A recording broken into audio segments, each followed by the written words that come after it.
Cette vidéo va vous montrer comment utiliser l'outil devoir fait présent dans l'ENT. C'est un outil qui va vous aider en français et en mathématiques.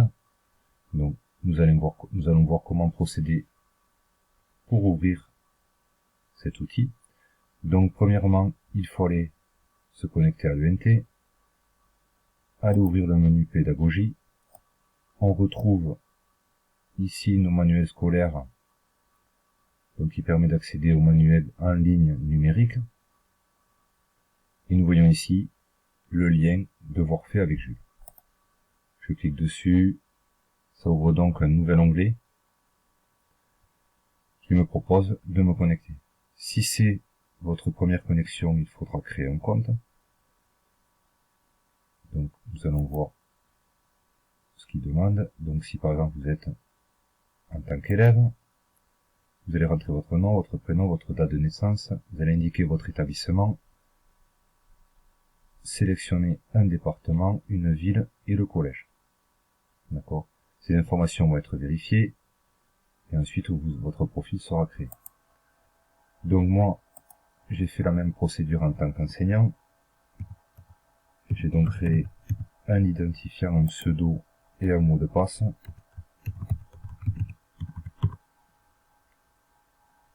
Je me connecte.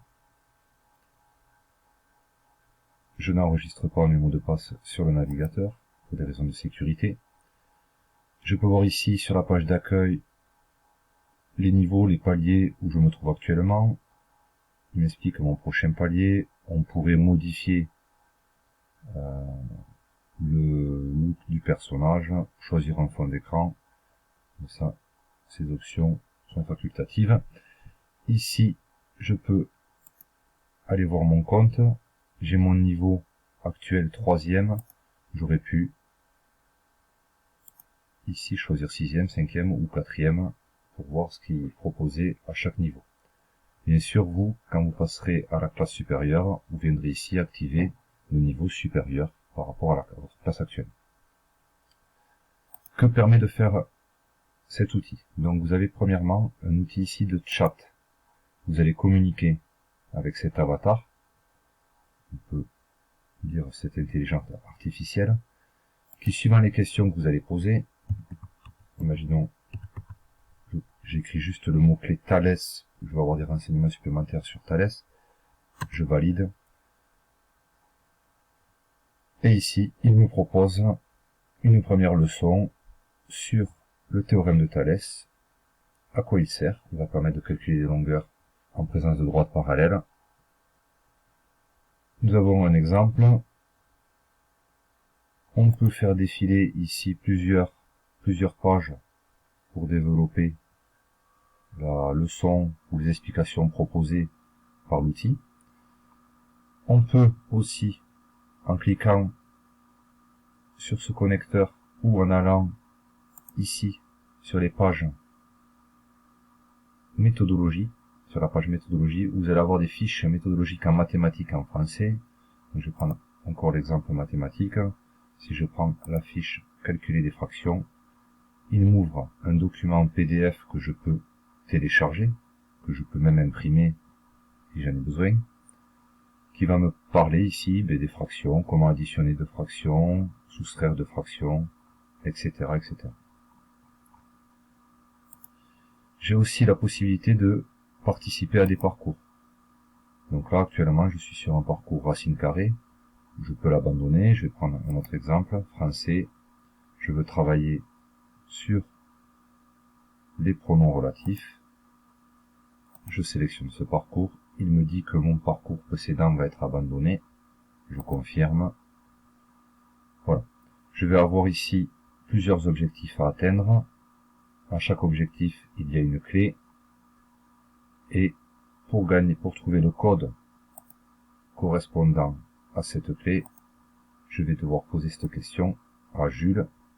Donc c'est quoi un pronom relatif? Donc je copie ici avec CTRL-C à l'aide du clavier. Je copie la question. Je retourne dans le chat et je vais poser ma nouvelle question. Donc, qui m'explique d'où vient le mot, la racine du mot relatif, la racine du mot pronom, et donc là, nous allons avoir des renseignements sur le pronom relatif.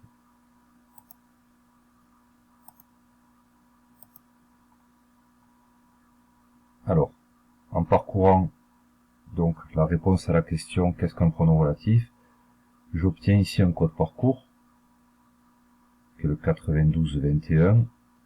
Donc bien sûr, j'ai pris le temps de bien lire la leçon pour bien comprendre cette notion. Je peux revenir à mon parcours et je vais pouvoir saisir. Donc il me montre que je suis actuellement sur ce parcours. Je vais pouvoir aller saisir la clé 9221. Donc il considère que j'ai validé cet objectif. Et ainsi de suite, je vais atteindre les autres objectifs et j'aurai un quiz à la fin. Il faudra que je réponde à un petit quiz. Je ne peux pas l'activer actuellement tant que j'ai pas procédé à la question précédente. Donc cet outil est pratique pour réviser des notions en mathématiques et en français pour nous aider, pour aider les élèves à faire leurs devoirs.